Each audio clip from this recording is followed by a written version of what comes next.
Ros-Lehtinen. Thank you so much, Mr. Chairman, for holding this timely hearing as the 2-year anniversary of the Syrian conflict just passed.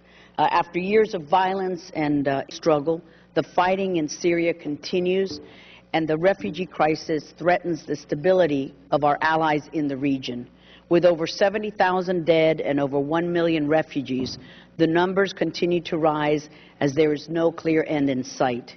What started as a popular uprising where Syrians took to the streets in protest against the Assad regime's corruption, human rights abuses, and brutality has turned into a full-scale sectarian conflict that pits the Assad regime against Islamists who seek to establish an Islamic State in the wake of Assad's removal.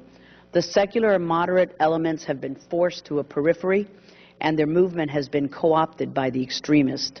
That is why the United States must take with extreme caution any action that deals with opposition forces in Syria.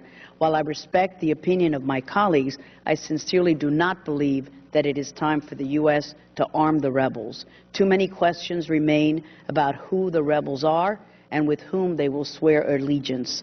The unknown can be dangerous, and the vetting of the opposition is not enough when it comes to providing lethal aid that could be used against our allies such as Israel or even the United States in a post-Assad era. I'm also deeply concerned about Assad's stockpile of WMDs that, were they to fall into the wrong hands, could jeopardize the entire Middle East region as well as our own U.S. national security. We must examine also those regimes that continue to help Assad stay afloat.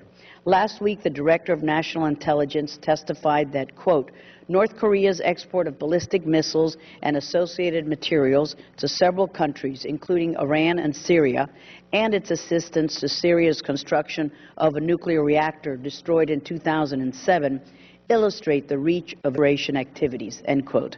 To address this national security threat, Congressman Brad Sherman and I introduced the Iran, North Korea, and Syria Non-Proliferation Accountability Act, and this bipartisan bill prohibits assistance to any government that has provided assistance to Iran, North Korea, or Syria, or has failed to prevent individuals or entities under its sovereignty from aiding in the proliferation activities of those 3 states. We welcome co-sponsors to our legislation. Thank you so much, Mr. Chairman.